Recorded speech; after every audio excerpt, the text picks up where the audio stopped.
وتحولت الى الارقام من التجاره، وين نقطه التحول صارت؟ نقطة التحول أنا لما كنت في الجامعة، فهذه. وين درست في جامعة؟ درست في جامعة عشان بس يعرف الجمهور. جامعة الملك سعود. هنا في كلية الاقتصاد والعلوم السياسية. ممتاز.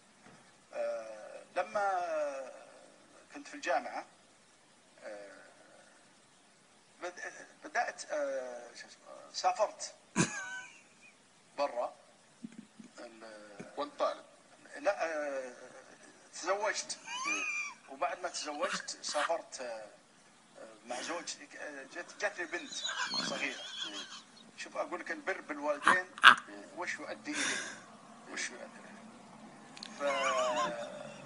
يعني أنا مر علي وقت لما تقول رجال أعمال والتجارة والأشياء، مر علي وقت أنا أذكر مرة من المرات كنا نقنص الويكند واشتريت طير